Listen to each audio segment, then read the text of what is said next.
Alors du coup, pour simplifier un peu, on passe aux solutions constructives parce que je pense que tu pourrais bien évidemment continuer des heures sur le sujet. Il y a pas mal de choses à dire, Voilà. effectivement. Mais on verra s'il y a des questions à la fin. Probablement, on essaie de faire un truc simple d'accès et on verra complexifier au fur et à mesure. Alors, aujourd'hui, bien évidemment, on va présenter quelques solutions de chantier. Elles ne prétendent pas être exhaustives. Il y a énormément de façons de faire, mais on se concentre un peu sur celles qui sont le plus utilisées. Déjà, par rapport à la plante et par rapport à ce qu'on peut en tirer du bâtiment, on a du coup, en gros, quatre produits. Est-ce que du coup, tu veux les présenter un petit peu? Mhm. Donc, comme le présentait Monsieur Salmon tout à l'heure, il y a un processus de travail de la plante une fois qu'elle est récoltée, qui permet pour le bâtiment, du moins, d'obtenir deux matériaux différents. Donc, la laine qu'on voit en haut à gauche et la chêne-vote en bas à droite. Et donc, à partir de chacun de ces matériaux, on peut faire différentes choses. On peut, dans les deux cas, l'utiliser en vrac directement, ou on peut, donc dans le cas de la laine, avoir des rouleaux ou des panneaux qui sont donc des formats un peu classiques qu'on utilise dans le bâtiment. Et pour la chaîne vote, en fait, la mélanger avec un liant, donc qui va être d'origine minérale souvent, donc soit de la chaux, soit de la terre, et permettre d'obtenir des bétons biosourcés donc qui vont nous servir à remplir des parois très souvent ou corriger thermiquement une paroi déjà existante. Donc pour compléter donc sur les différentes solutions constructives, donc avec la laine de chanvre, ici on vous présente donc une illustration, on va dire, faite par Ecopertica. Hein, c'est des méthodes qu'ils utilisent eux. Donc là, on isole en vrac un plancher avec la laine de chanvre. Donc on vient remplir en fait manuellement par déversement ou par soufflage. Donc il y a une machine ici qu'on voit en bas à gauche hein, qui permet de souffler la laine de chanvre qui sera par exemple stockée en bas à l'extérieur de la maison et l'amener directement à l'étage pour la souffler directement dans les coffrages Et c'est la et même réservations. cardeuse qu'on utilise quand on fait de la ouate de cellulose, hein. Ouais, Il n'y a eu tout à aucune fait. transformation de l'outil. C'est juste qu'il y a un ouvrier qui est obligé de défibrer un petit peu manuellement sur une table en posant son ballot de laine de chanvre sur la table. Il défibre un petit peu au fur et à mesure pour que ça ne bloque pas, bien sûr. Et en fait, l'ouvrier dans les combles, avec son tuyau, bah, du coup, permet de déverser enfin, de façon de projeter toute la laine de chanvre. Le gros intérêt de cette technique, c'est que là, on a vraiment une masse volumique extrêmement faible. Et donc, du coup, on a, si on fait bien sûr les coupures, bien les étanchéités à l'air dehors, dedans, on aura vraiment un isolant extrêmement efficace et vraiment bien isolant là-dessus. Ouais. Et donc, du coup, là, on aura un super couple. Pardon, je t'en prie, continue. Ouais, pas de souci, non, mais super, hein, c'est comme ça, c'est dynamique, c'est top. Ouais, donc en fait, justement, pour rebondir sur ce que tu disais, ce qui est intéressant quand on utilise un matériau vrac, donc ici la laine, c'est de pouvoir en fait combler vraiment tous les petits espaces qu'on a, notamment quand on rénove, hein. Et donc ça permet de couper un maximum les ponts thermiques euh, et de faire des parois qui sont totalement homogènes et donc dans lesquelles on ne va pas avoir de zone où il y a un peu moins d'isolant ou des zones qui ne sont pas du tout isolées et qui laisseraient passer le froid ou la chaleur.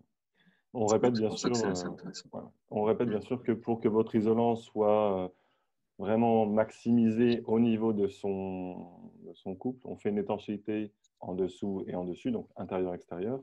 Et c'est à peu près ce que proposent ces schémas-là. Donc, à différentes façons. Là, on peut voir, par exemple, dans la solution courante, qu'il y a une plaque de fermacelle qui est en plafond, du coup, puisque là, on est sur un plancher. Et il y a bien sûr, du coup, ben, un frein vapeur si on est en comble perdu par-dessus. Mais l'intérêt, c'est vraiment d'avoir une étanchéité à l'air pour limiter les déperditions de l'air qui pourraient affecter les premiers centimètres de la laine de chanvre. Vu qu'elle est beaucoup moins dense, il peut y avoir des infiltrations d'air dedans parce que la pression, des écarts de pression font forcément des échanges thermiques. Et donc, c'est pour ça qu'aujourd'hui, on met des freins vapeur qui, alors des freins vapeur ne sont pas que des produits industrialisés, hein, ça peut aussi bien sûr être fait avec des enduits ou, ou des matériaux voilà, complets, comme des feuilles feuilles de plâtre ou des plaquages, de l'enduit terre, des enduits chauds, bien sûr, et puis, bien sûr, les plaques d'OSB, les plaques de Fermacell, que là, du coup, on va coller ensemble pour garantir une étanchéité à l'air. Donc, il y a 3 solutions rapides proposées là, qui juste proposent un système qui permet de maintenir de l'isolation entre solives et avec avec un plafond et un plafond technique pour pouvoir gérer les stockages sur vos combles perdus. Là, ils ont même proposé un chevronnage en contre-collé qui permet d'augmenter la surface, le volume d'isolation proposé dans le volume à isoler. Et ici, donc, solution très simple en intérieur, qui est surtout pour l'intérêt phonique, c'est de déverser entre du coup l'intérieur enfin, entre le premier étage par exemple et le second, rez-de-chaussée premier, un matériau qui va jouer un rôle de déphasage, enfin, pardon, de rupture phonique, avec des suspenses adaptées bien sûr, mais l'idée étant d'éviter la transmission du bruit d'une surface à l'autre. Est-ce que tu as des choses à rajouter là-dessus, Théo? Je pense que ça va. Après, enfin, donc, tu as beaucoup parlé comment dire, de combles perdus. On peut aussi, en fait, ça peut être aussi des solutions qui peuvent être adaptées à des planchers entre étages, simplement, pour isoler un étage à l'autre. Ouais, voilà. Il y a une personne qui souhaite poser une question. Je ne sais pas si on fait ça à la fin ou si. Oui, c'est Enna. Mais Enna, est-ce que tu peux, du coup, Enna est administratrice de l'ARP, je t'invite à mettre ta question dans le chat et on la prendra bien sûr en considération, soit maintenant si elle est vraiment indispensable. Oui, c'est très rapide. Hein. Très rapide. Hein. Vas-y, Enna. Oui, non, donc en fait, je voulais demander à Théo, euh, à propos de la différence entre la laine et la chaîne vote. Donc, vous avez dit que la chaîne vote est plus isolante finalement que la laine, c'est ça? Non, j'ai pas spécialement dit ça. En fait, non, c'est pas le cas. Justement, elle est, en fait, si on regarde à l'échelle effectivement microscopique, je présentais l'échelle microscopique vraiment pour essayer de se rendre compte de pourquoi le matériau est isolant. Mais en fait, ensuite, quand on regarde, il faut vraiment plutôt regarder la courbe que j'avais présentée juste après et regarder les masses volumiques qu'on obtient en mettant en œuvre chacun des matériaux. Voilà. Et donc, effectivement, avec la laine de chanvre, en fait, en vrac, on va se porter, donc, comme présenté, plutôt aux alentours de 35 kg mètre cube, donc un peu supérieur quand on est en vertical parce qu'il faut tasser un peu. Et avec la chaîne vote en vrac, on va être un peu au-dessus en termes de masse volumique. Okay. Donc, on aura une conductivité thermique un peu supérieure. On va y venir justement. Donc, c'est pour ça que les questions, il vaut mieux les écrire. Excusez-moi, mais écrivez vos questions dans le chat parce que en fait, on y vient justement. Donc, la laine de chanvre ici en plancher, puisqu'on n'a pas besoin de la densifier vu qu'elle va être autoportante dans le plancher avec une très très faible compression sur la laine de chanvre en dessous, on peut la tasser qu'à 35 kg mètre cube. Donc, du coup, ça emmène une bonne résistance thermique. Si on passe maintenant à des solutions dans des rampants, comme on le voit ici sur un chantier d'agro-chanvre, donc là, on n'est plus sur du plancher. Donc là, on va peut-être mettre une plus importante densité. Et encore plus dans les rampants ici, donc comme on voit, là, on est vraiment avec un insufflage. Donc la même technique, mais dans les rampants. Et là, du coup, on va avoir un insufflage à 50 kg mètre cube. Donc, on va évidemment perdre en résistance thermique et du coup, être un peu moins isolant. Ce qu'il faut bien comprendre, comme dit Théo, c'est que plus on densifie le produit, plus il devient lourd et donc du coup, moins il isole. Donc là, en déversé, en vrac, c'est extrêmement isolant. Plus on va aller vers de la compression, moins il sera isolant. Et pardon pour la chaîne vote, pour finir sur la question que vous posez, mais d'abord, j'aimerais juste parler un petit peu des murs. La laine de chanvre dans les murs, du coup, alors donc là, il y a plusieurs façons, bien sûr. Il y a le soufflage ou manuel, donc ce sont des panneaux de laine de chanvre qu'on peut trouver, bien sûr, dans le commerce. Mais ça, vous n'avez pas besoin de l'ARP pour le découvrir. Et donc, du coup, là, qui auront des masses volumiques qui varient en fonction des fournisseurs ou de la technique, de 35 à 70 kg mètre cube. Et donc, du coup, la conductivité thermique évoluera aussi. On peut bien évidemment compenser tout ça par plus d'épaisseur. Et voilà. Le plus important étant toujours, bien sûr, d'assurer une structure qui va éviter que le produit ne s'affaisse, qu'il soit bien autoportant. Parce que si vous commencez à créer des ponts thermiques parce que le produit est trop lourd pour lui-même, s'il est trop léger en support comme ça, il faut bien assurer sa fixation pour ne pas qu'il y ait de tassement, enfin voilà, plein de petites choses comme ça. Ce qui nous permet maintenant d'arriver enfin à la chaîne Watt. Et donc là, je te laisse reprendre le cours de ton exposé, Théo. Ok, ça marche. Ouais, juste une petite remarque par rapport à ce qu'on disait sur les rampants. On va être un peu moins isolant parce qu'on en met plus, on est plus dense, mais ça permet aussi d'avoir un déphasage intéressant. Donc, ouais, c'est-à-dire une longueur de transfert de chaleur, dans le sens où ça prend plus de temps pour augmenter la température à l'intérieur de la maison quand il y a des fortes chaleurs à l'extérieur. Donc, c'est intéressant d'aller sur des densités un peu plus en toiture pour cette raison. Voilà, donc pour la chaîne Watt, ici, on vous présente une des méthodes d'utilisation, donc de mise en œuvre, où on vient déposer au sol en vrac, du coup, la chaîne Watt. Donc, on commence par mettre un voile anti-poussière ou un frein vapeur pour éviter que ça passe simplement entre les lattes de plancher. On vient ensuite déverser la chaîne Watt, la tasser légèrement, enfin l'égaliser, et ensuite on vient par-dessus placer des plaques de, par exemple, Fermacell. Donc ça va être porteur directement et on va pouvoir poser en fait une finition, donc des lattes de bois classiques, parquet.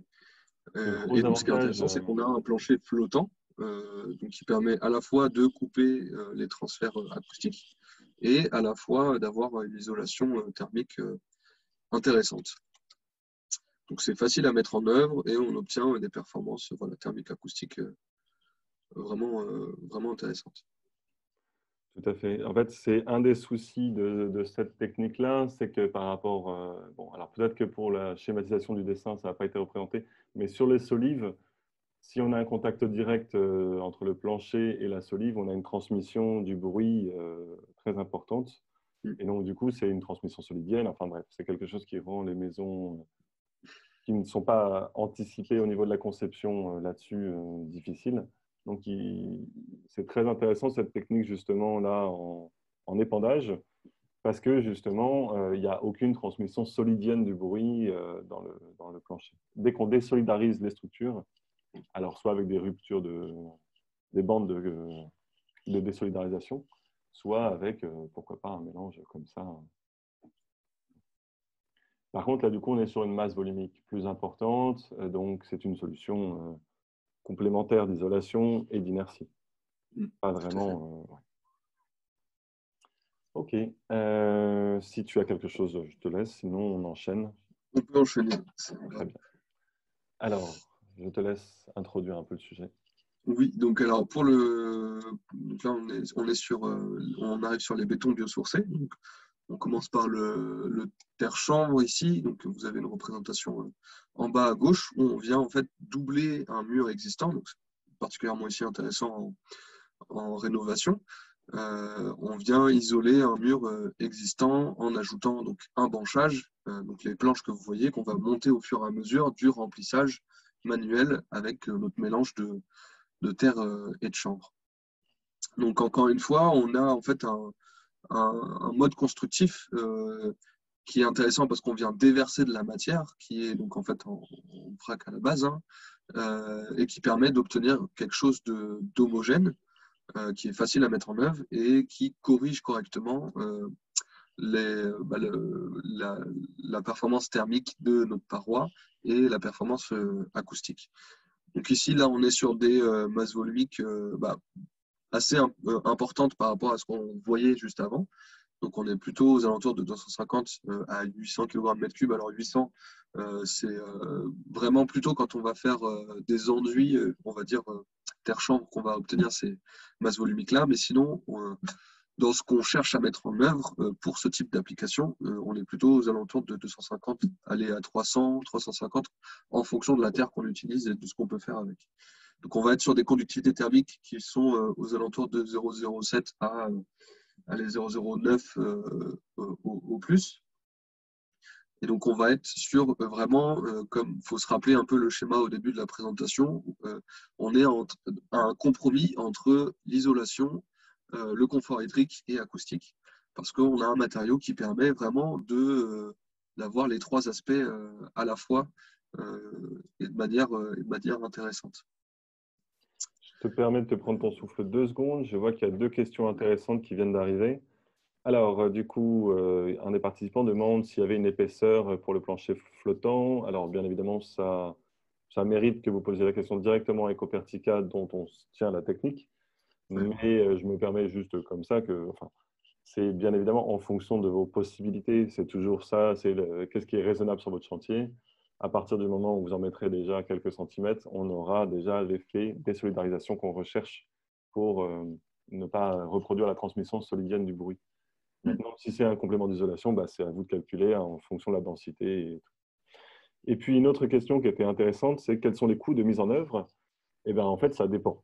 C'est le challenge de l'éco-construction. On n'est pas sur des formules industrielles où tout le travail a été pré-mâché par une machine, mais là, on est sur des travaux humains avec un savoir-faire, que ce soit agricole, que ce soit artisanal, avec des produits à transformer sur le chantier, donc avec soit vous décidez de faire appel à des professionnels qui font tout de A à Z, soit justement vous organisez un chantier participatif qui justement permet de créer une intensité sociale forte sur votre chantier et donc du coup, bah, en fait, de vous rendre autonome par rapport à cette technique-là et finalement de vous dédouaner un peu de cette question du coût qui n'est pas forcément rédhibitoire.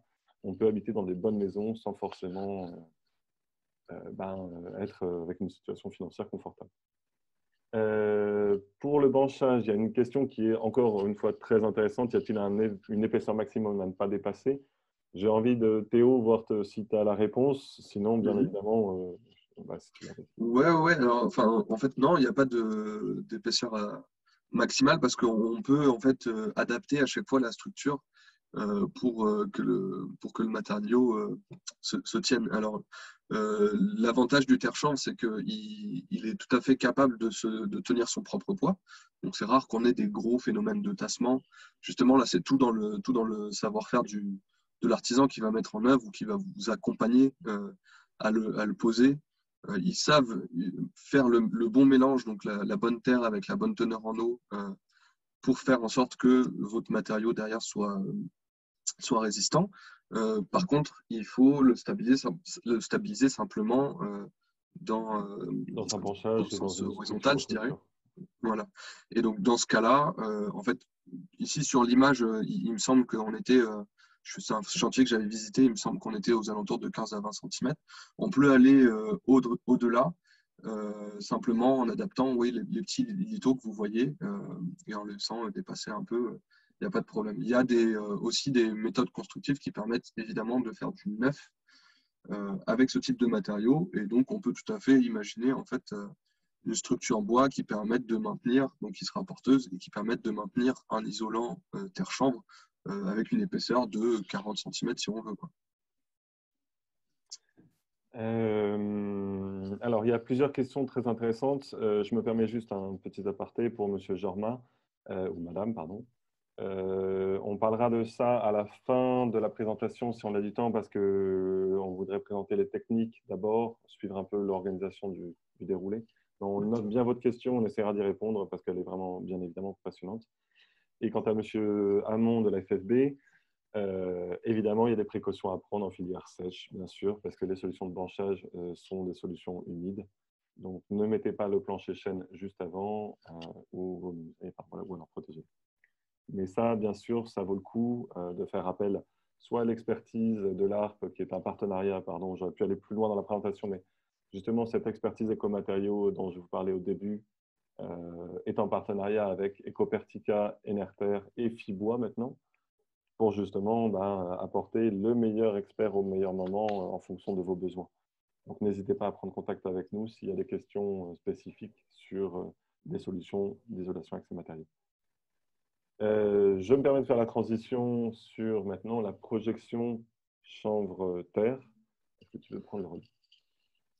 Oui, alors super. Donc, on a vu la solution en branchage. Donc, en fait, le mélange est fait au préalable. Donc, ça peut être dans une bétonnière ou avec des malaxeurs. Souvent, donc, Ecopertica va choisir de faire avec des différents malaxeurs pour mélanger au préalable avant de venir brancher. Et donc là, on est sur une autre solution qui est plus intéressante, on va dire, du point de vue de l'artisan ou de la personne qui met en œuvre, parce que c'est en général plus rapide. Et ça permet aussi de descendre en termes de masse volumique. Donc, vous voyez qu'au lieu de 250 en bas, on est passé à 200. Si on a des terres qui sont très collantes, on va dire, dans lesquelles il y a beaucoup d'argile, on peut même imaginer de descendre encore un peu plus en termes de masse volumique. Là, donc, à part l'avantage de la rapidité et de la facilité de mise en œuvre, on est donc, comme les autres fois avec les autres types de matériaux qu'on vient mettre en vrac, on a une solution qui permet toujours de couper les ponts thermiques assez facilement. On obtient une paroi homogène. On peut, en plus, avec la projeteuse, avoir accès à des zones peut-être difficiles. Donc, ça permet, encore une fois, d'obtenir des performances vraiment intéressantes en termes de thermique, d'acoustique, mais aussi de gestion de l'humidité. L'important aussi à retenir ici en termes de gestion de l'humidité, c'est que quand on est sur du bâti ancien, donc type torchis ou pierre sèche, voilà, ou même un peu moins pour la brique de terre cuite, mais il y a quand même cet effet. On va avoir en fait un transfert d'humidité facilité parce qu'on a la capillarité de la terre, le fait que les petites particules de terre vont capter l'eau et être capable de la transporter d'un côté ou de l'autre de la paroi en fonction des différences d'humidité. Voilà, je sentais que tu avais envie d'en parler. Ah, donc il y a eu la question en plus. Donc oui, il y a eu la question et je vois que tu brûles d'en parler. Donc, on peut en parler, oui. Donc en fait, dans ces phénomènes de gestion de l'humidité, ce qui est intéressant, à part le fait qu'on est capable de stocker, de transférer la vapeur d'eau, on est capable en fait de climatiser ou réchauffer naturellement son habitat. Donc en fait, si on regarde sur la gauche, on a un petit schéma qui explique le phénomène quand on est pendant l'été, je dirais. Donc on a de la chaleur importante venant de l'extérieur. Donc on va être là sur l'exemple aux alentours de 30% avec une humidité faible.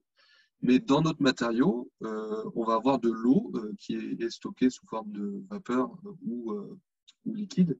Et cette eau est un matériau qu'on appelle un changement de phase. Simplement, il consomme ou émet de l'énergie pour changer de phase. Donc là, simplement, quand on a de l'eau stockée sous forme liquide, le fait qu'elle se vaporise sous l'effet de la chaleur va consommer cette chaleur et permettre un refroidissement derrière de l'habitat. Donc, c'est le fait qu'on ait des matériaux qu'on appelle hygroscopiques qui contiennent naturellement de l'eau et qui en ont besoin, fait qu'on a une paroi derrière qui participe au confort thermique grâce à cette eau. Et donc, il se passe en fait la même chose. Voilà, la climatisation naturelle. Et il se passe la même chose à droite quand on regarde l'hiver. On va avoir une faible température à l'extérieur et l'eau qui est contenue sous forme de vapeur dans notre matériau va se condenser. Et pour se condenser, elle va avoir besoin d'énergie. Et donc, elle va, cette fois-ci, permettre un réchauffement du flux de chaleur et donc permettre de garder une température stable à l'intérieur. Donc, on a cette fois-ci une sorte de chauffage naturel. Ce qui est aussi très intéressant, donc ce côté un peu clim naturel est vraiment très intéressant dans le bâtiment. On s'en rend compte extrêmement bien, hein, c'est vraiment très agréable. C'est ce réglage aussi de l'humidité. C'est-à-dire que non seulement on va avoir, je vais essayer de vous remettre le slide, on va avoir moins de chaleur propulsée à l'intérieur de la maison en été, mais surtout on a une une augmentation de l'humidité. Et l'humidité, justement, apporte un rafraîchissement dans la maison. Et alors, à l'inverse, en hiver, justement, l'humidité va être plus captée par le matériau qui a une grande faculté hygroscopique. Et donc, du coup, ça va contribuer justement au confort. Et donc là, justement, bon, ce qui n'empêche pas la clim, hein, toujours mettre une climatisation dans les maisons, c'est obligatoire depuis 1982, c'est important. Il n'y a pas que l'humidité, il y a aussi la pollution. Mais voilà, c'est important d'avoir à l'esprit ce petit côté, ça joue sur la température, ça joue sur l'humidité, donc ça joue deux fois sur le confort. Et puis après, l'autre effet intéressant, mais ça dans tous les liants, hein, bien sûr, ses qualités, ses propriétés, c'est le côté justement capillaire. Donc, si jamais j'avais une condensation dans mon mur parce que j'avais mon point de rosée à tel ou tel moment, j'ai un matériau tellement capillaire que ma condensation créée dans le mur va pouvoir transmettre euh, vers l'extérieur du bâtiment. Et exactement, je vois que Silver me reprend. En effet, ce n'était pas la climatisation, c'était la ventilation. Je suis désolé, oui, en effet, c'est la ventilation qui est obligatoire et pas la climatisation. J'espère que je n'ai pas dit ça. Mais en tout cas, vous avez bien compris que c'était important de ventiler les maisons, pas de les climatiser, non. Si vous avez besoin d'une clim, c'est que vous avez un mauvais architecte. Tout à fait. Eh bien, écoutez, s'il y a des questions, n'hésitez pas à les mettre dans le chat. Je vais maintenant inviter Monsieur Lehagre de LB Ecohabitat à nous présenter la solution qu'il a mis en place pour le chantier Tribala. Est-ce que Monsieur Lehagre, vous êtes Oui, prêt? est-ce qu'on ne commence pas par la projection? On avait dit dans l'ordre. Oui, vous avez raison. Pardon, je grille les étapes, mais c'est vrai. Je vous en prie. Oui, bonjour à tous. Donc, Yannick Lehagre, LB Ecohabitat. Donc, au départ, je devais effectivement présenter que la solution préfabriquée, mais comme Anthony n'est pas disponible, je le remplace au pied levé. Donc, nous, comme Anthony, comme Pieuvre, hein, on est une société artisanale où on travaille le chaud-chanvre depuis nous, avec mon associé, il a une histoire de 20 ans dans le chaud-chanvre. Donc, et beaucoup en projection. Donc, on travaille essentiellement sur la rénovation des bâtiments anciens, mais de plus en plus sur le bâtiment neuf. Donc, on a le même métier que Pieuvre, sauf qu'on est breton. Donc, désolé. Hein, Alors, au contraire, merci d'être là ce soir. Heureusement que les Bretons sont là. Merci d'ailleurs de m'accueillir. Hein, c'est très sympathique à vous. Donc, nous, on a effectivement, de par notre histoire, on a à peu près 20 ans d'expérience dans le béton de chanvre, qui a commencé, on va dire, au départ avec le branchage, effectivement. Mais on avait des gros problèmes. La difficulté du branchage, c'est le temps de séchage. On peut le compter en mois. Donc, la projection a été développée pour pouvoir gagner en temps sur le chantier, gagner aussi en temps de séchage. Maintenant, au bout de 3 semaines, on est capable de faire notre corps d'enduit et l'enduit. Donc, ça fait un peu gagner beaucoup en temps et qui nous a permis d'apporter des solutions supplémentaires aux architectes. Donc, pour faire vite fait une histoire du chaud-chanvre, les premières projections ont été réalisées dans les années 2000, au début des années 2000. Et les premières règles professionnelles en chaud-chanvre ont été rédigées en 2006. Ces premières règles ont débouché sur des formations, c'est-à-dire que maintenant, les artisans sont formés par des formateurs agréés. Il y a aussi, Jean-Paul le parlait, il y a aussi des règles au niveau de l'obligation de tester le couple liant-granulat, donc le granulat étant le chanvre et le liant étant la chaux. Donc, chaque industriel, chaque producteur doit tester ces couples-là et pour valider la conformité par rapport au cahier des charges construire en chanvre.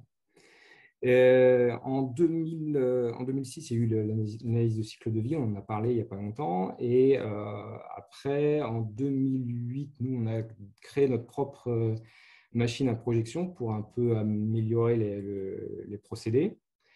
Après, l'évolution, ça a été en 2012, la reconnaissance par l'AQC, donc qui est l'organisme qui valide un peu en fait les modes constructifs. Donc, en 2012,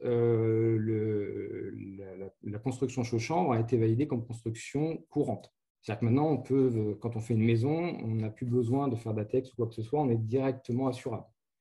Donc ça, c'était un grand pas en avant, avec des limites au niveau de la hauteur des ouvrages qui ont été imposés par la QC pour avoir une progressivité.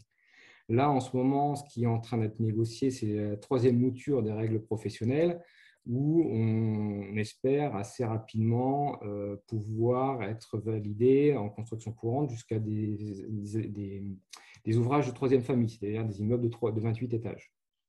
Ce qui n'a pas empêché en 2014 de réaliser un R+5 à Paris, rue Mira. Et il y a eu d'autres projets comme Marx Dormois, etc., sur Paris, mais essentiellement sur Paris. De toute façon, la solution n'est pas porteuse, elle est isolante. Donc finalement, la structure reste la structure porteuse et c'est une isolation. Voilà, donc de toute façon, c'est un matériau de remplissage. Ce n'est pas porteur. Alors, effectivement, on est sur des densités. Alors, ça fait le lien.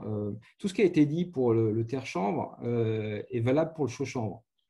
C'est-à-dire qu'on est sur une densité à 350 kg de mètre cube pour les murs et 200 kg pour les mélanges de toiture. Et donc, si on tient compte de ça, on dit oh, ce n'est pas un bon isolant. Au final, c'est-à-dire que si on prend en compte tout le complexe thermo-hydrique, on a au final, nous, ça fait 20 ans qu'on fait des maisons, hein, et il y a l'exemple que l'on donne, hein, c'est-à-dire qu'en général, sur toutes les maisons qu'on a fait, le maximum de consommation à l'année, c'est une stère de bois pour chauffer la maison sur l'année. Donc, on est sur des budgets qui sont inférieurs à 120 € par an pour chauffer la maison. On n'est pas sur de la maison passive, mais on est sur la maison passive, agréable. Et je dirais qu'on est même, nous, on est sur des solutions un peu low-tech parce qu'on n'a pas besoin de double flux. C'est-à-dire que comme la terre-chambre, nous, il n'y a pas de pare-vapeur.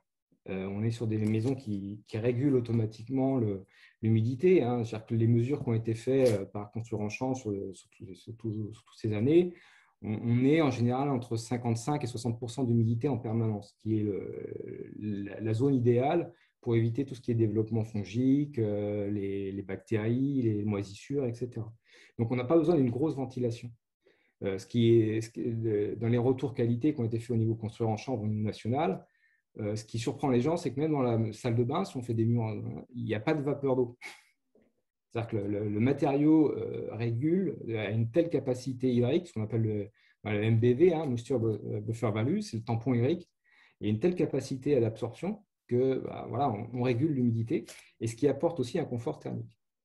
Alors, si je peux me permettre, du coup, en fait, le matériau a une très faible résistance à la diffusion de la vapeur d'eau, ce qui permet de très très bien absorber les excédents de vapeur d'eau, notamment au niveau de la salle de bain. On le voit avec le SD qui est proposé ici, là, de 3 à 4. Et donc, du coup, en effet, ça gère très très bien. Ce qui n'empêche pas de mettre une sorte d'étanchéité à l'air. C'est-à-dire que l'enduit va quand même jouer ce rôle-là, parce qu'un matériau qui reste ouvert. Oui, voilà. Mais on fait l'étanchéité à l'air, il est réalisé par l'enduit. Exactement. Et par les raccords d'étanchéité, voilà, c'est ça. Pour les collectifs, maintenant, on met du Fermacell. Cerema a démontré que on ne perdait pas en capacité thermique et même thermohydrique si on était en contact avec le Fermacell. Mais c'est vrai que nous, les bâtiments que l'on fait en ce moment, même les bâtiments neufs, c'est un enduit de finition chaud-chambre ou terre-chambre. Mais ce sont des matériaux ouverts. On ne va pas bloquer l'humidité. Ça continue à être très ouvert à la diffusion de la vapeur d'eau, mais c'est étanche à l'air. Qui est peut-être un peu... Le chaud-chambre a d'abord été développé pour la rénovation des bâtiments. Nous, on a commencé à projeter sur des murs en pierre ou des murs en terre, justement parce que c'est des structures constructives qui ont besoin qu'on laisse ouvert le circuit de transfert d'humidité. Si vous bloquez à l'extérieur et à l'intérieur le transfert d'humidité dans un mur en terre, nous, on récupère sur le bassin rennais, il y a énormément de maisons en terre. Et on récupère des maisons qui ont été rénovées dans les années 70, 80, dans un état pas possible. Des maisons qui ont plus de 300 ans. Mais en quelques années, le fait de bloquer l'humidité abîme considérablement la paroi. Là, l'intérêt du terre-chanvre ou du chaud-chanvre, c'est de garder cette porosité, cette perspirance en fait, du mur, qui apporte à la fois un confort et aussi une performance thermique très importante, mine de rien, qui n'est pas encore considérée dans le RT 2012. C'est les travaux qui sont en cours. fait par le CEREMA, mais toute la difficulté en fait qu'on a actuellement dans la filière, c'est de démontrer ce qu'on observe depuis 20 ans. On démontre qu'on est très performant. Nous, on a construit des maisons qui ont été labellisées Passive House, mais la différence de performance en Bretagne ou en Normandie, dans nos régions, ne justifie pas, selon nous, le surcoût engendré. On a des maisons qui sont justement, comme elles sont naturellement perspirantes, on a besoin que d'une hygrobée pour ventiler et donc pas besoin d'une haute technologie, d'une double flux, etc. Alors, je ne sais pas si tout le monde sait bien ce que c'est que la différence entre une VMC hygrobée et une double flux. Pour la simplifier extrêmement, une maison doit être ventilée intégralement. C'est-à-dire, on va introduire de l'air neuf dans les pièces sèches, donc salon, chambre, ce que vous pouvez voir, pièces de service, qui vont du coup contribuer à chasser l'air vers les pièces humides où il y aura une extraction d'air. Ça, c'est pour la VMC hygro variable, on va dire. Donc, cet air va être nettoyé dans la maison des pièces sèches vers les pièces humides. Donc, toute l'humidité va être extraite. Ça permettra d'obtenir, du coup, une qualité de l'air au niveau du polluant et bien sûr, de limiter le taux d'humidité dans la maison. Et la VMC double flux va réagir d'une façon complètement différente. Elle va récupérer les calories dans les pièces humides et réchauffer l'air qui rentre de l'extérieur et qui va être insufflé. Donc, il y a un échange thermique qui va être fait et pour être insufflé dans les pièces sèches.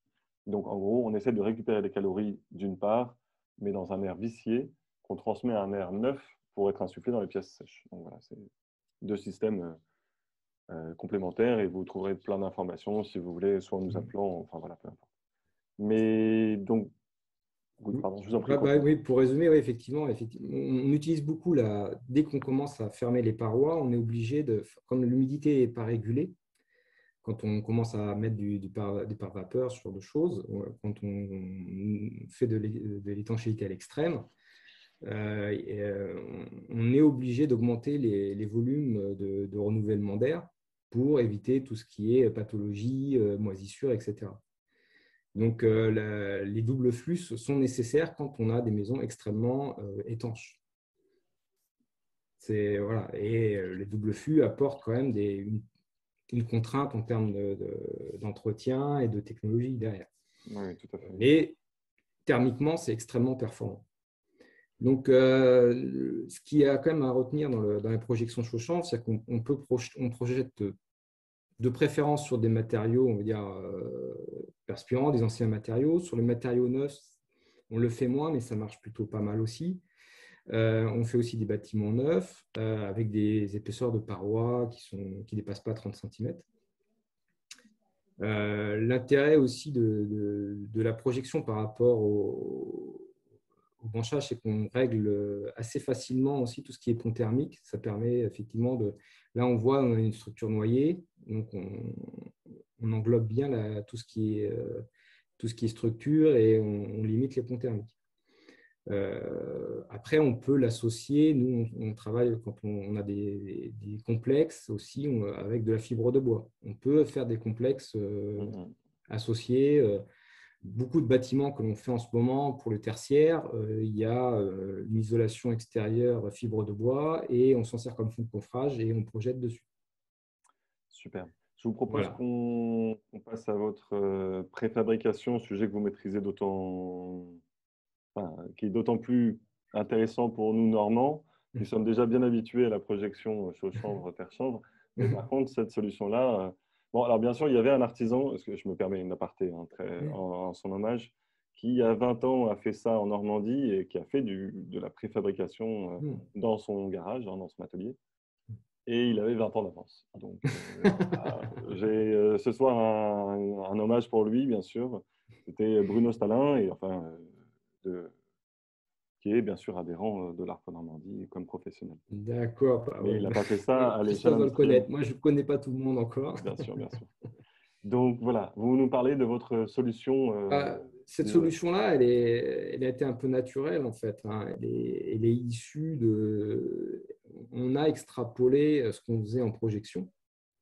pour le faire en préfabrication. Parce que là, c'était lié à une demande du maître d'ouvrage. Le maître d'ouvrage, le bâtiment que vous voyez là, ça ne se voit pas sur la photo, mais en plein centre-bourg.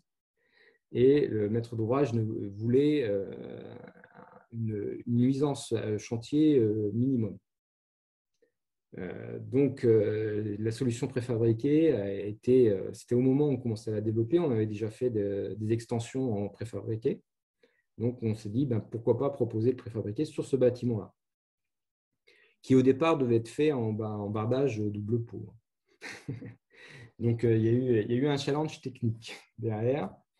Donc, le complexe, là, il y a un écorché, c'est-à-dire qu'en intérieur, vous avez un enduit chaud-chambre qui est directement apposé sur ce que vous voyez là, le coulage, le remplissage en béton de chanvre, dans une structure bois, et avec un isolant extérieur qui est de 8 cm. Il y a 20 cm de béton de chanvre et 8 cm de fibre de bois. L'intérêt de fibre de bois, c'était parce qu'on voulait avoir des performances thermiques d'un point de vue RT 2012 validées. C'est-à-dire que comme on sait très bien qu'on est plus performant en chaude-chambre, mais comme elles ne sont pas validées d'un point de vue étude, on a été obligé d'augmenter cette épaisseur de fibre de bois. Donc, on a atteint un R de 4,65. Sachant que la puissance de chauffage pour Tribala qui a été mise en place correspond au tiers d'un bâtiment équivalent en termes de puissance installée. Donc, on a fait à la fois les… Pardon ? Il n'y a pas eu de plainte jusqu'à présent par rapport au chauffage. Non. Alors, justement, c'est un peu le contraire ce qui se passe. C'est-à-dire que comme il y avait des craintes au départ, Tribala a installé des chauffages individuels avec des thermostats individuels. Et les gens, quand ils voyaient 19 degrés, tout de suite, naturellement, sans réfléchir, ils montaient à 20-21 degrés. Sauf qu'au bout d'une heure, ils étaient en t-shirt. Parce qu'on n'a pas parlé aussi d'un autre phénomène qui est l'effusivité. C'est-à-dire qu'on a des parois chaudes comme le bois. Donc, associé à la régulation d'humidité, on a un confort qui est tel que, en général, les bâtiments qu'on construit ou qu'on rénove, les gens chauffent à 18, 19 et ils se sentent bien. Et moi, il y a une cliente qui me disait, moi, quand je vais chez mes parents qui ont une maison en placo-plâtre, à 21, elle a froid. Donc, il y a un côté aussi ressenti. Et c'est pour ça aussi que les bâtiments en biosourcé, d'une manière générale, sont assez performants parce que le confort permet de moins chauffer, de moins pousser le thermostat. C'est ce côté paroi froide d'avoir un mur en pierre magnifique mais très ancien, pas isolé sur l'extérieur, qui, même si dans la maison il fait 18 degrés, le mur sera à 11, 10, 12, Voilà. parce que le mur est froid. Et là, comme vous dites, vous avez un matériau effusif qui du coup transmet beaucoup moins, capte moins l'énergie environnante et du coup donne une température de rayonnement plus agréable. Il y a une question très intéressante qui a été posée par M. Hamon de la FFB. Le contreventement, comment est-ce que vous l'avez réalisé sur ce chantier? On voit en effet les cadres, mais on ne sait pas s'il y a des écharpes. Alors, sur ce chantier, le contreventement a été… Alors, la structure a été réalisée par des carreaux, donc c'est la structure qui faisait le contreventement. Et après, il y a eu des échelles intérieures au niveau des panneaux. Sinon, il y a différentes possibilités. Donc, c'est soit des barres écharpes, mais sinon, maintenant, les contreventements, on utilise beaucoup des panneaux de contreventement type RW ou des choses comme ça, ou du Duralis, par exemple. Ça marche plutôt pas mal. Ou alors du Fermacell. Donc, il y a plusieurs solutions. Mais là, pour ce bâtiment-là, la structure était les murs étaient juste des murs rideaux. On a accroché les murs juste en mur manteau. Donc, il n'y a pas du tout de notion d'effort pour porter ou le contreventement était réalisé par la structure bois extérieure. Je me suis permis de mettre la photo finie pour justement voir les kertos et l'ossature intérieure porteuse. Voilà. Alors, du coup, qui nous montre peut-être pas très bien le contreventement, mais en effet, on comprend du coup un peu mieux. Mais par contre, on aurait pu tout à fait noyer une ossature contreventante. des écharpes dans le système de Voilà. branchage. Alors après, c'est une question de coût de mise en œuvre, en fait. Hein. C'est le choix technique et de coût, quoi. C'est vrai que les charpentiers aiment de moins en moins mettre des barres échappes, mais c'est une possibilité. Mais vu que là, il y a du noyage, on n'aura pas de problème de découper l'isolant entre ça. En fait, c'est la question, c'est vrai que ça apporte une complexité au niveau d'être parfait au niveau de l'isolation, mais puisqu'on est sur une solution de préfabrication de branchage, enfin en tout cas de branchage horizontal, C'est du de coulage. eh ben, on pourrait noyer l'ossature contreventante dedans sans problème. Oui. Donc se passer toujours des solutions industrielles de panneaux OSB.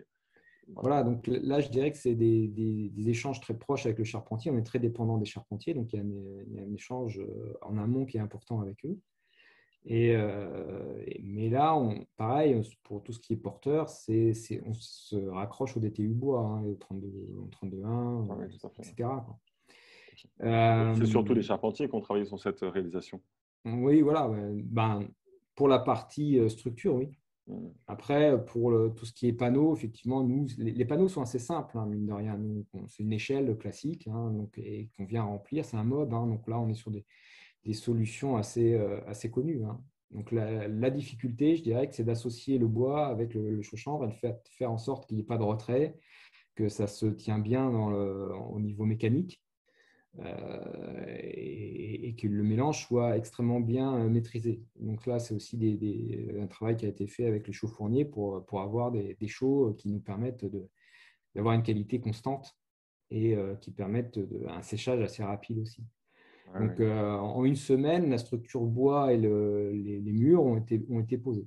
Il y a eu pas mal de tentatives justement d'adjuver du plâtre à des mélanges de chaux, justement pour éviter certains retraits. Le plâtre se dilatant un peu plus. Enfin, voilà. Il y a eu des essais, mais maintenant, nous, on met déjà avec des mélanges un peu qui sont reconnus au niveau construire en chambre, avec des couples reconnus. Donc, on arrive à pouvoir réaliser de la préfabrication et à gérer ces problèmes de retrait. D'accord. Et vous êtes sur quel chaux, du coup? Pardon? C'est laquelle? Alors là, on a utilisé de la thermo de chez Radical pour ce chantier-là et qu'on utilise, nous, historiquement. Donc, voilà. Mais c'est une chaux qui a été effectivement un peu développée pour la préfabrication aussi. D'accord. La thermo, excusez-moi, c'est de l'hydrique Ah non, c'est de la chaux aérienne. Okay. Quand on parle de chaux chanvre ou béton chanvre, on est vraiment sur de la chaux aérienne pour garder cette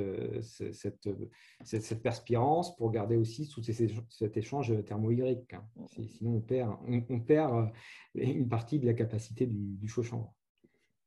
Bon, et ça me permet justement d'introduire le sujet suivant, c'est que justement pour toutes ces questions techniques qu'on va avoir et qui vont se poser et sur lesquelles on a tous besoin d'une petite mise à jour, il y a une formation construite en chanvre qui est en ce moment prévue. Et donc c'est Anthony Stéphane de Pièvre, du coup, qui s'excuse de ne pas être là ce soir, mais qui l'animera au CRF BTP de Bourterousse. Donc c'est le centre de formation de la FFB Normandie. Et puis, il y a une formation construite en chanvre qui est en cours de préparation aussi avec Arthur Edouard Minibus et Ecopertica. Et donc, du coup, qui sera en fin d'année. Donc, n'hésitez pas à nous envoyer un mail ou à envoyer un mail à Ecopertica pour avoir plus d'informations sur cette formation ou sur celle-là qui commence déjà à être bien remplie. Donc, n'hésitez pas à nous solliciter là-dessus, juste avec un petit mail. Je me permets de parler un petit peu de l'association Construire en chanvre. Donc, c'est vraiment l'association au niveau de la France qui a des missions très similaires à l'ARP Normandie, mais vraiment sur la partie chanvre dans le bâtiment. Et donc, du coup, vous retrouverez toutes ces règles pro. Alors, je crois qu'on n'a pas encore accès au troisième. On les attend tous avec impatience dans les troisièmes éditions. Ah ouais, moi, je les ai, mais elles ne sont pas diffusées. On en veut des copies. Bref, donc voilà, n'hésitez pas à aller visiter le site Construire en chanvre, voilà, donc vous le trouverez sans problème sur Internet. Et puis, il y a d'autres petits projets qui intéresseront tous les professionnels, en tout cas, je le souhaite. On est en train de faire un grand référencement avec Construire en chanvre sur, vous voyez, le vide qu'il y a là entre tous les bâtiments exemplaires qui ont été faits en chanvre, bâtiments exemplaires, juste rénovation simple, mais on fait une cartographie, voilà, avec Construire en chanvre sur les bâtiments qui ont été réalisés. Et cette cartographie, bien sûr, permet d'avoir des descriptifs des chantiers.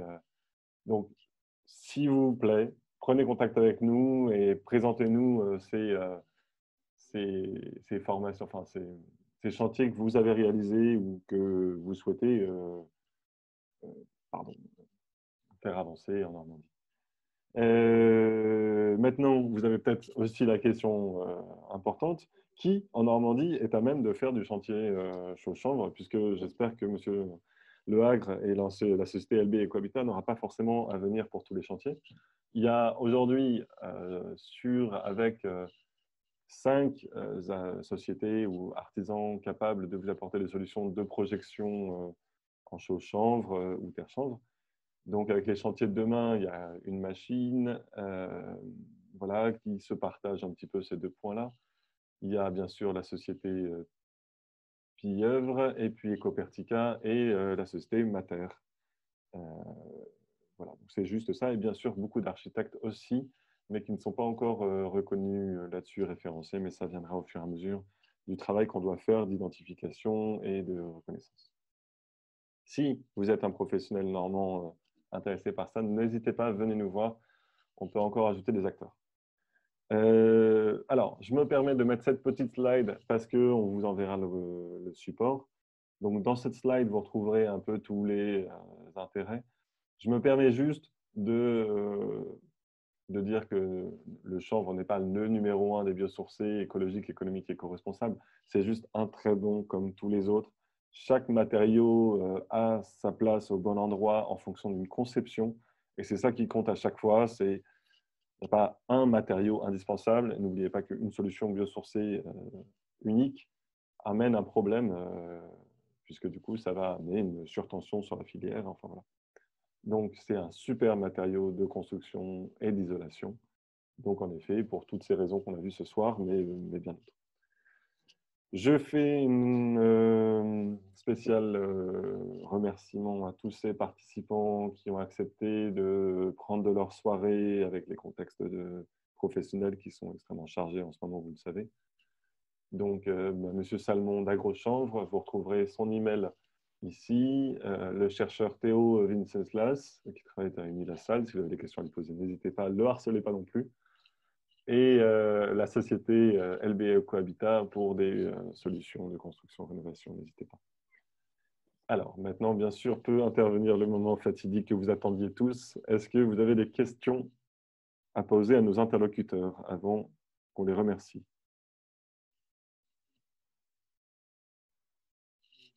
Alors, je vois du coup encore les questions de mise en œuvre, mais c'est, pardon, non, c'est juste que j'ai remonté le fil de ces questions. Alors, qu'est-ce qui ferait privilégier le chanvre par rapport à d'autres matériaux? Alors, à qui est-ce que vous destinez la question, Madame Wittmer? Je n'ai pas spécialement de personnes cibles. C'est simplement, voilà, en fait. C'est un pavé dans la mare. Vous l'avez souligné, donc pourquoi celui-là plutôt qu'un autre? C'est un pavé dans la mare. Je vais entamer un début de réponse et je proposerai à Théo de compléter, je pense, si vous, messieurs, ça vous va. La rénovation, pour moi, est extrêmement pertinente en mélange chaud-chanvre. Excusez-moi, votre question est tellement longue et tellement compliquée que j'ai peur qu'on se perde dans les marasmes. Ça va être très compliqué. En fait, si on parle de la laine de chanvre, c'est extrêmement bien en matériaux secs, en vrac, pour tous les murs, avec un frein vapeur avant, si vous êtes en isolation par l'intérieur, ou un bon pare-pluie si vous êtes en isolation par l'extérieur. Excusez-moi, je suis en train de conceptualiser toutes les réponses que je pourrais vous apporter, ça va être difficile. Si vous êtes sur des mélanges avec un liant, comme l'a montré M. Lehagre, on est tout à fait capable de faire un mur entier isolé avec ce liant et qui est tout à fait pertinent par rapport à sa gestion Y. Et si vous êtes sur une toiture, en effet, vous pouvez aussi utiliser l'un ou l'autre. Et même si moi, j'ai toujours du mal à préconiser la projection chaud-chanvre en toiture, peut-être que M. Lehagre, vous avez plus d'expérience là-dessus et vous pourriez nous donner les arguments complets. Honnêtement, c'est plus compliqué. parce qu'il faut que la structure bois, parce qu'on a plus de masse qu'une laine, donc il faut que la charpente puisse le supporter. Donc il y a des études de structure plus importantes.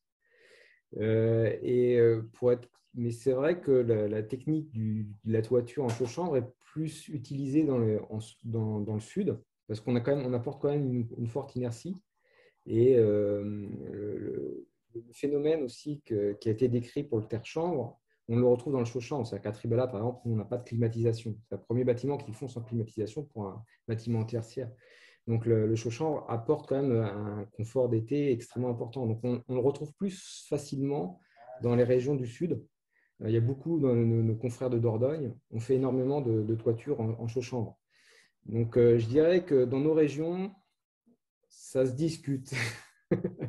Effectivement, nous, on fait très peu de réalisation de toiture en chaux-chanvre. On l'a fait sur le Tribala parce que ça s'est trouvé comme ça et qu'on était sur le bâtiment neuf, les caissons étaient dimensionnés pour le faire. Sur de la rénovation, c'est plus délicat.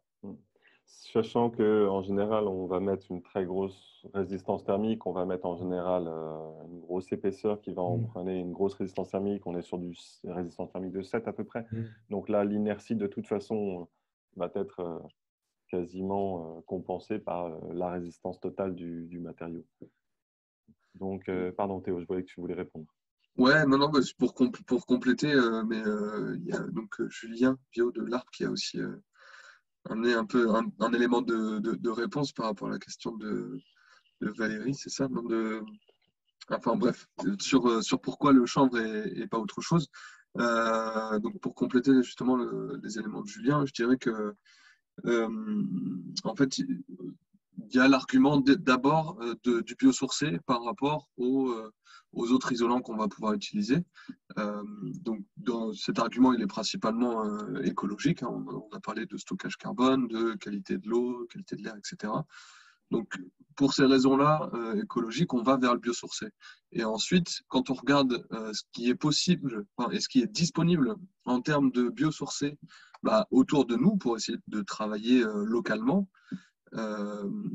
et ça va être en fait, on va regarder qu'est-ce qu'on peut avoir, qu'est-ce qu'on peut obtenir. Donc, il y a les matériaux qui sont disponibles dans les magasins, etc., mais qui sont généralement des filières très industrialisées. On a un certain impact du matériau qu'on achète de par son transport, sa production, un peu sa composition, parce qu'en général, il n'y a pas que du biosourcé.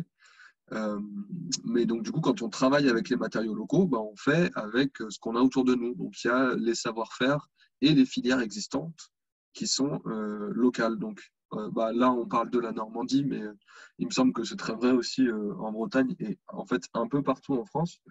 Ce qui existe en termes de filières d'utilisation de matériaux biosourcés pour le bâtiment, et aujourd'hui, le chanvre est assez devant. Il y a la paille qui est avec. Et on utilise aussi beaucoup la paille pour isoler. Mais on va être sur des solutions un peu moins adaptables. On peut faire facilement du neuf avec la paille. C'est peut-être même plus intéressant des fois que le chanvre. Mais quand on est sur de la rénovation, on souhaite utiliser en fait des matériaux en vrac. Et donc là, c'est très intéressant d'utiliser le chanvre parce qu'on peut le mettre en œuvre de plein de manières différentes. Voilà. Merci pour cette réponse, Claire. Alors, je crois... Est-ce qu'il y a d'autres questions? Vous pouvez bien sûr maintenant peut-être prendre la parole simplement, directement. Je vois des questions, moi j'ai vu passer des questions que là je peux répondre assez rapidement. On me demande si chaux-chanvre peut réaliser le contreventement. Alors, officiellement non. Maintenant, il y a eu des études par l'Université de Mulhouse qui ont montré qu'il y avait une participation au contreventement. Parce que c'est un matériau qui est bizarre, qui est assez rigide, mais à la fois aussi un peu élastique, donc qui a une bonne résistance au niveau parasismique. Mais ça reste à démontrer. Mais pour l'instant, officiellement, on ne peut pas tenir compte de cet effet-là au niveau constructif. Dans les études. Est-ce que vous pourriez nous envoyer l'étude? Peut-être que je pourrais l'envoyer comme ça aux gens. Alors là, il faut que je la retrouve. Tu l'as, toi? On doit l'avoir. Université de Mulhouse, vous avez dit, on va faire nos recherches. Ouais, Il y a quelques éléments. On vous le retrouvera si j'essaierai de vous l'envoyer.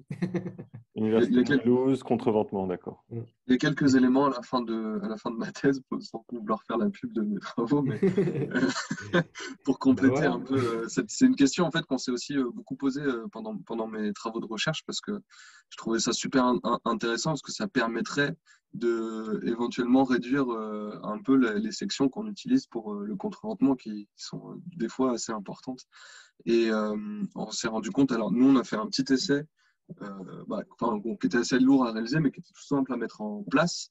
On avait une structure en bois, enfin donc représentative d'un mur à ossature bois, et qu'on venait remplir avec le matériau. Donc on a comparé terre chanvre et chaux chanvre, et on a essayé d'autres matériaux aussi.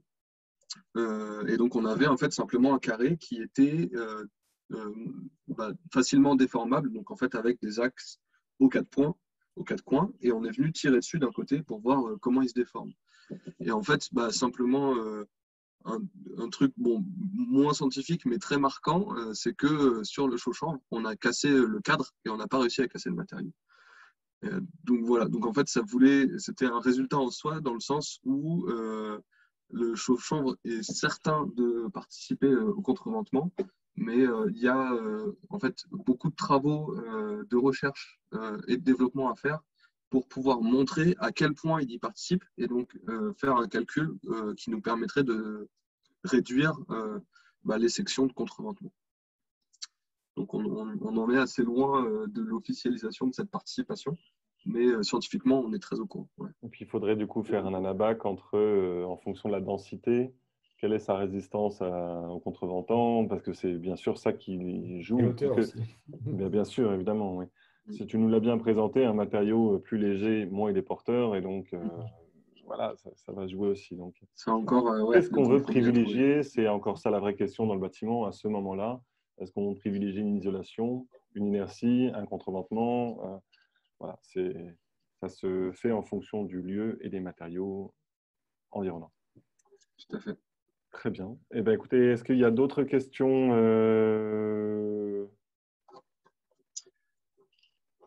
qui se poseraient? Je ne sais pas. Sinon, c'est bien. On peut aussi remercier les intervenants de leur super participation. Donc, c'était vraiment très chouette. Merci à vous. Si vous avez encore une question, n'hésitez pas. Même peut-être vous, entre intervenants, vous avez des questions puisque vous avez aussi peut-être la chance d'avoir… Moi, je pourrais en profiter, parce que vous avez tenté de répondre pourquoi le chanvre. Moi, je peux vous faire une réponse qui ne vient pas de moi, hein, c'était d'un thermicien qui a résumé, qui a dit, en parlant du chaux chanvre, quand on lui a présenté un peu la solution, lui, il a dit, effectivement, ce matériau il est extraordinaire parce qu'il est excellent nulle part, mais il est bon partout. Très bien vu. C'est quelque chose qui répond vous l'avez démontré, à énormément de besoins du bâtiment, c'est-à-dire l'isolation, la régulation de l'humidité. Il répond aussi, on n'en a pas parlé, mais il est résistant 4 heures au feu. Hein. Ça y est, maintenant, on a le PV de résistance au feu. Il a passé le test le pire en octobre. Donc, au niveau phonique, acoustique, les ressentis sont excellents. Donc, il englobe énormément et en plus, il est bon pour l'environnement. Donc, il englobe un ensemble de qualités que très peu de matériaux. Voilà la réponse que je pourrais faire. Très bien, très bien. Et en tout cas, n'hésitez pas à utiliser ce matériau, ça fera plaisir aux agriculteurs qui ont besoin d'avoir des bonnes cultures de rotation et de stocker du carbone plutôt que d'utiliser d'autres matériaux. J'ai une petite question tout à fait sponsorisée, n'est-ce pas? Très intéressante. Qu'est-ce que l'art peut apporter à un particulier, à un pro qui désire mener un projet chanvre ou évoluer dans ses pratiques? Premièrement, on va écouter les demandes, les besoins et essayer de vous apporter le plus de solutions concrètes, de connaissances et d'informations par rapport aux matériaux. Et puis aujourd'hui, il y a une tournée des pros, comme je l'ai un peu évoqué au début de la soirée. cette tournée des pros, c'est aussi un moment où un salarié de l'Arc Normandie va venir vous rencontrer et étudier avec vous comme professionnel tous les moyens pour lesquels vous pourriez aller vers plus de matériaux biosourcés, toutes les limites que vous pourriez avoir. Donc, n'hésitez pas à nous solliciter pour ça. Et puis, vu que c'est un matériau local normand, allons-y. Voilà, écoutez, s'il y a d'autres questions, n'hésitez pas. Il y en a une, ouais. Ah, j'écoute. Question d'Anastasia sur l'utilisation intermittente d'un bâtiment avec isolation chambre. Ah oui, tout à fait. Ouais. Pardon, Anastasia, je me souviens en effet maintenant de votre question. Merci de l'avoir rappelé. Donc, l'idée, c'était que le bâtiment n'était pas tout le temps utilisé. Et que du coup, c'était un bâtiment en pierre naturelle. Et du coup, la réponse, j'ai envie de te laisser répondre. Théo, qu'est-ce que tu en penses? On a un bâtiment qui a besoin d'une grande capillarité et qui ne sera pas chauffé souvent.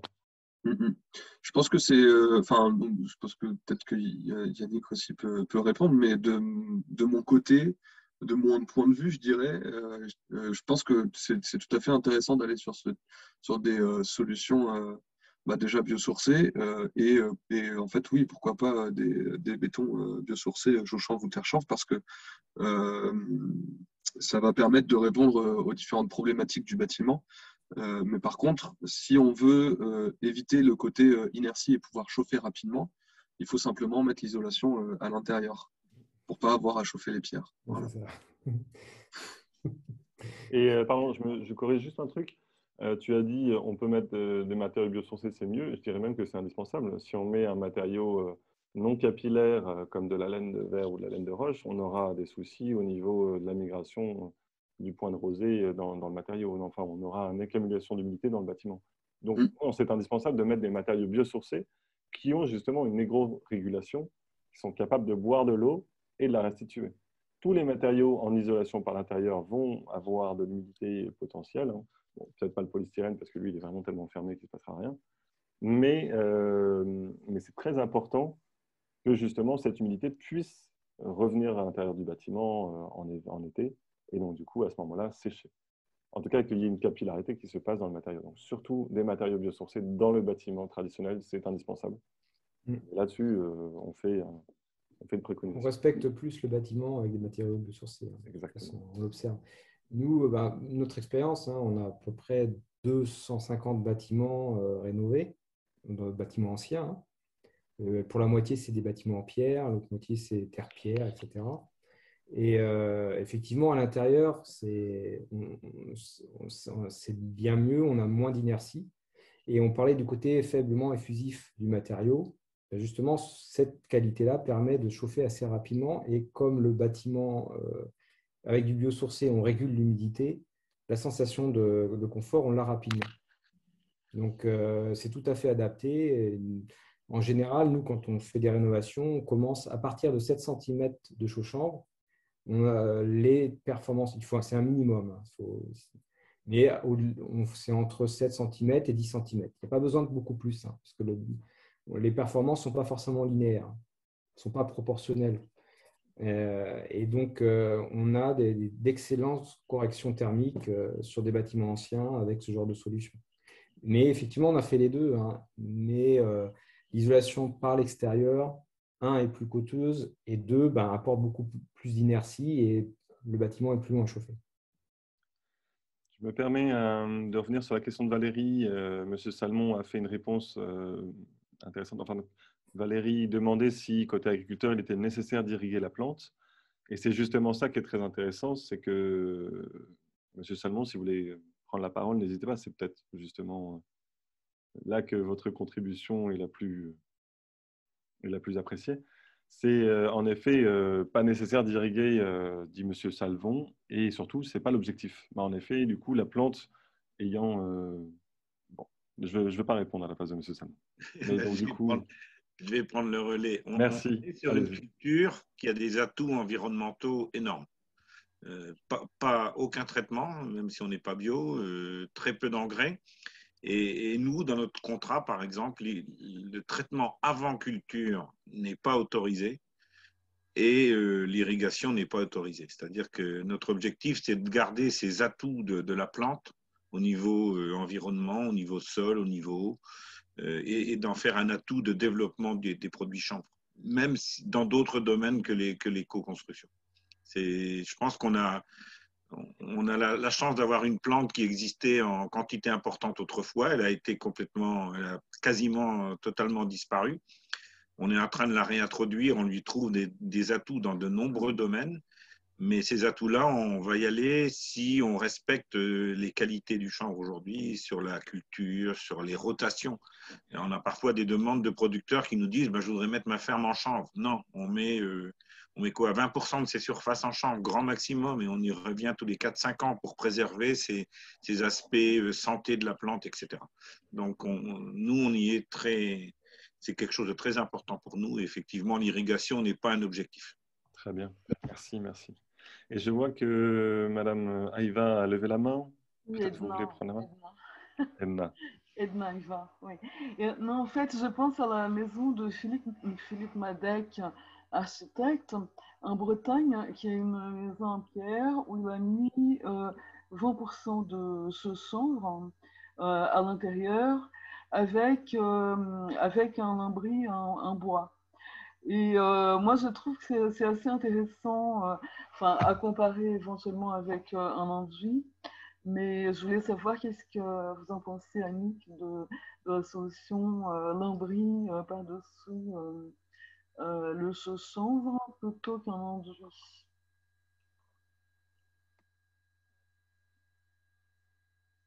Votre micro. Excusez-moi, voilà, j'arrivais pas à retrouver mon micro. Là, je vous avouerai que c'est dommage. C'est que là, mon collègue aurait plus d'expérience à ce niveau-là, parce que c'est vrai que ce n'est pas une solution qu'on nous, on a expérimenté beaucoup, parce que le lambris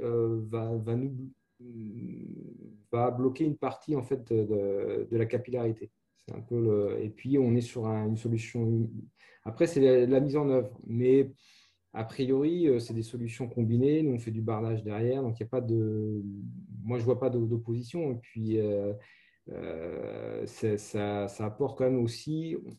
On parlait de la faible effusivité. Là, c'est dans les documents construits en chanvre.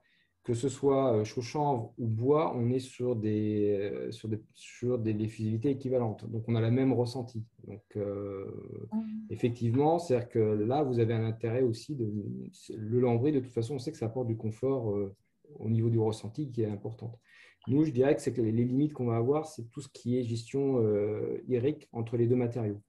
Il faudra qu'on traite et il faudra apporter une attention particulière. Et là, je dirais que je parle avec des pincettes. Là, c'est plutôt des gens qui ont une grande expérience qui pourraient vous répondre. Oui. Je pense que la première réponse, c'est surtout un aspect esthétique. Hein. Voilà. Et puis agréable au toucher. Oui, voilà. On peut avoir des super finitions avec le chaud chanvre. Hein. Là, on ne vous a pas montré de finition. Ce n'est pas aussi brut que sur la photo.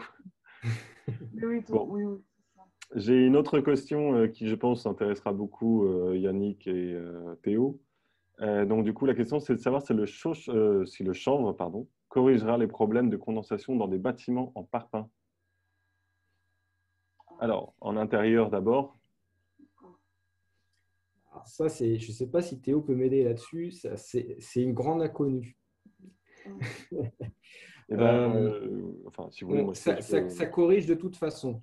Moi, on a des retours d'expérience avec des bâtiments briques dans le bassin nantais. Mais de toute façon, si on met 7 cm, comme on fait une correction thermique de chaud chanvre, on a une telle capacité hydrique qu'on va réguler de toute façon l'humidité de façon forte. Maintenant, on ne sait pas, on n'a pas de retour, à ma connaissance, hein, Théo en aura peut-être, moi je n'ai pas d'études sur la capacité réelle, parce que comme on bloque une partie de la paroi, quand on met du parpaing, là, on n'a plus d'échange hydrique. Donc, on n'a pas de retour d'expérience suffisant pour être affirmatif. On sait que ça apporte quelque chose, mais à quelle mesure, je serais incapable de le dire. Oui, tout va Alors, dépendre bien sûr de la fréquence. Pardon Théo, tu veux répondre, je t'en prie. ouais, non, mais pas de souci. Ouais, moi je dirais que tout dépend de la quantité d'humidité en fait qui est émise dans le bâtiment. Si on est sur un besoin de correction parce que le bâtiment est légèrement humide, est-ce que c'est juste mal ventilé? Et du coup, il faut être capable de stocker légèrement l'humidité. Donc, par exemple, quand on prend une douche pour pouvoir ensuite la restituer quand la fenêtre est ouverte, par exemple, là, le matériau va apporter quelque chose. Par contre, si il y a euh, beaucoup d'humidité dans le bâtiment, alors qu'est-ce que ça pourrait être dans un bâtiment en parpaing? Ouais, comme ça, j'ai pas trop d'idées, mais enfin, je sais pas quelle est la raison exacte du fait qu'il y ait de la condensation, mais a priori, dans la majorité, je dirais, des maisons qui ont été construites en parpaing, qui ont des problèmes de condensation, pour moi, c'est un trop-plein d'émissions d'humidité à l'intérieur de la maison qui a du mal à être ressorti parce qu'on n'a pas la ventilation nécessaire. Il y a peut-être Donc aussi un tout à problème de l'heure, pont thermique, hein. comment? Il y a peut-être aussi un Ou, problème de pont thermique. ouais, ou un problème de pont thermique, carrément. Ouais.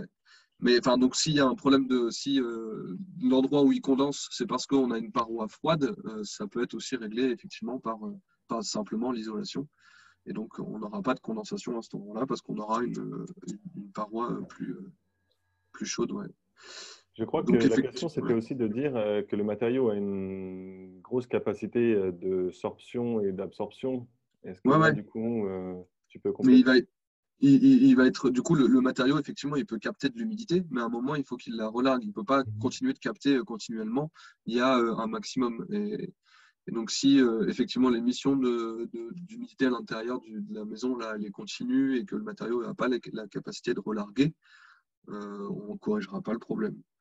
Donc, je pense, à mon avis, pour la personne qui pose cette question-là, je dirais qu'il faut la visite d'un professionnel pour qu'il soit voilà, apte à répondre à la question. Je Merci. pense que c'est. Ouais. De toute façon, dans chaque projet, là, on parle de manière générale. Ça se trouve, on n'est pas connecté à un projet. Bien sûr, ne prenez pas nos mots argent comptant.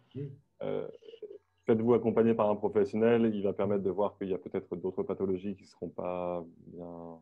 Enfin, voilà. Je me permets de mettre cette slide qui répond à la question de M. Guillot. L'épaisseur pour le béton de chanvre pour un R de 5 en ossature bois, de toute façon, ce sera la même ailleurs. Ben, ça dépend énormément, encore une fois, de la densité de votre mélange, enfin de son poids, de son poids de kilogramme au mètre cube. Et donc là, on voit qu'on a une échelle qui va de 30 cm pour un R de 5 à 60 cm. Voilà. Donc, bien évidemment, on ne va pas faire une maison chez vous en 60 cm. On va essayer de faire des mélanges les plus isolants possibles, donc les plus légers. Mais dans ces cas-là, il faudra compenser avec une structure contreventante et porteuse. Enfin bref, dans tous les cas.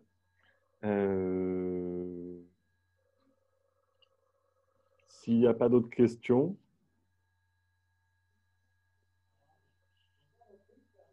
non, écoutez, moi j'ai trouvé que c'était vraiment une soirée très enrichissante. Vos retours ont été très appréciés. Il y a eu beaucoup de merci sur le fil de discussion, donc je vous les retransmets à vous, Merci à vous. qui avez permis de cette plein d'interactions et de transmission. Et puis, on essaye, peut-être aussi, vous pouvez faire compléter vos informations sur le site de l'ARP. On avait à l'époque fait un autre webinaire sur le chanvre avec Théo Vincenslas comme chercheur. Donc là, vous les rechercherez sur YouTube, sur la chaîne de l'ARP Normandie. Bon, bref. Et sur la chaîne du Croan, vous avez plein de vidéos qui ont été faites que vous pouvez retrouver. Voilà, donc c'est les vidéos Pourquoi construire en chanvre, une webconférence, donc en 3 parties, avec les solutions constructives terre-chanvre et les solutions chauffe-chanvre. Donc n'hésitez pas à les retrouver, elles sont dans les vidéos proposées sur la chaîne YouTube de l'ARP Normandie. Désolé pour le fait d'être sur YouTube, on a choisi en essayant d'aller toucher le plus de monde, plutôt que d'être dans les plateformes les plus éthiques. Voilà, voilà. Eh bien, écoutez, merci à tous et à toutes d'avoir participé à ce webinaire. Ça fait toujours plaisir de voir que beaucoup de gens sont intéressés. 55 personnes étaient déclarées participants et on avait en moyenne entre 35 et 40 personnes qui participaient. Donc, c'est un bel événement. Merci à vous, 3 intervenants, d'avoir apporté vos connaissances et vos compétences et d'avoir illustré tout ça. Eh bien, je vous souhaite à tous et à toutes une très bonne soirée. Et puis, n'hésitez pas à suivre le fil d'actualité de l'ARPRE Normandie pour être au courant de l'éco-construction.